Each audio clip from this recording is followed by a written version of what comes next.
Hello, welcome to another Andy's Shed. Something that I'm asked about quite a lot is what do I do with my meshes once I've created them?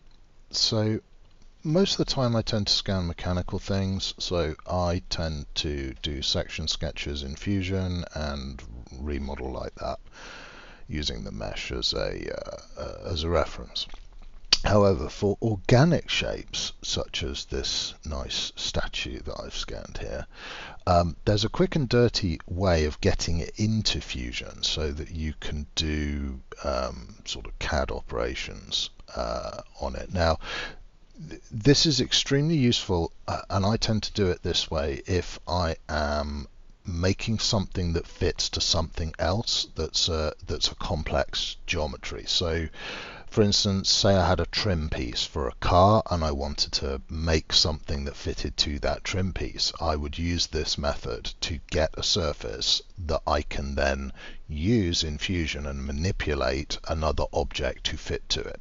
Anyway, let me show you what I do here. So the first thing we're going to do is export this, and we'll export it as an OBJ. I've already exported it once, but we'll export it again. And must be an OBJ or a PLY for this to work. This won't work with an STL, by the way. So now we're going to go to this tool here called Instant Meshes. This is a free tool. You can grab it off of GitHub. There'll be a link to it in the video description below. But anyway, so we'll install that, and then we're going to open our mesh. There it is. Right. Now, what this tool does is it takes a triangle mesh and turns it into a quad mesh. Now, why do I want to do that?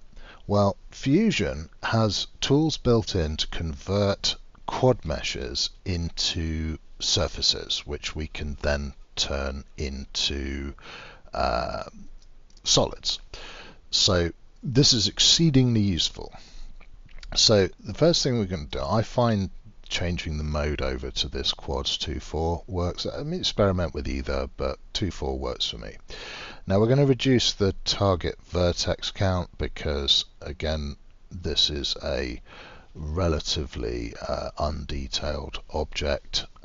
You are going to lose detail with this. I mean, don't expect to be scanning like, I don't know, a cog and expect it to have lovely sharp teeth at the end. This is mainly for organics. Right, so now we hit solve, we get some nice rainbows, and we'll hit solve again, and there's our quads. So let's export this. We're going to export it as a pure quad mesh, and we're going to extract the mesh, and we're going to save it, and we will call it quads.obj. There we go. That's now saved. Right, so we can close that now, and let's head over to Fusion. So let's insert our mesh from my computer, select the quads. There it is. Not angled properly, but we'll deal with that now. It doesn't really matter for the sake of this demonstration. Let's move that up a bit so that it's at least above the workspace. There we go. Right.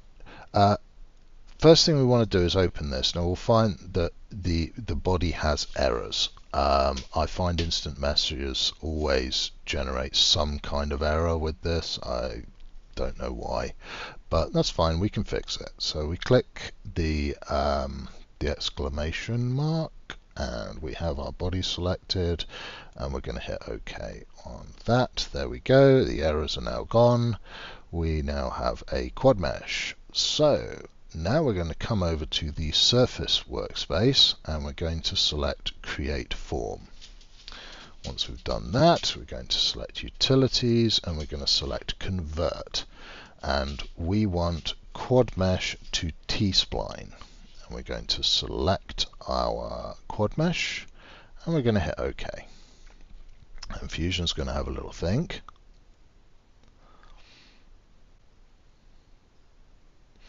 And there we go. So it's computed that the T-splines. Now we're going to hit Finish Form. And again, Fusion is going to have a little think. And there we go. If we've done everything right, we now have a solid. It's got most of the detail there. Now, just to prove that this is actually a solid, I will do a quick cut on it. So let's chop it there. Let's split body, select the body, and select the plane I just created. Go to body selection and move. And there you go.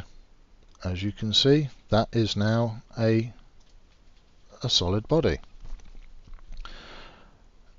And we can do things with this. We can do Boolean operations on it. So for instance, I don't know, let's just make a cube, and I'll show you what we can do with this sort of thing. So if we just make something there, finish that, and we'll just extrude that up. Oops, didn't mean to do that. Let's make it as a new body. And let's take this and we'll move it over here. And I know, let's do a Boolean on these. So, oops, that's sticking out a bit. Let's move it out of the way. There we go. And we can do a combine, and we'll do a cut with target body, and we're going to use our newly created surface as the tool. And there you go. You can see that we've done basically a Boolean operation using our scan data without having to mess about in Mesh Mixer or Blender or anything like that. Anyway, I hope this was of interest and of use to some of you who are scanning. At any rate, thank you very much for watching. Remember to like and subscribe this if it was useful, and I'll see you in the next one. Bye.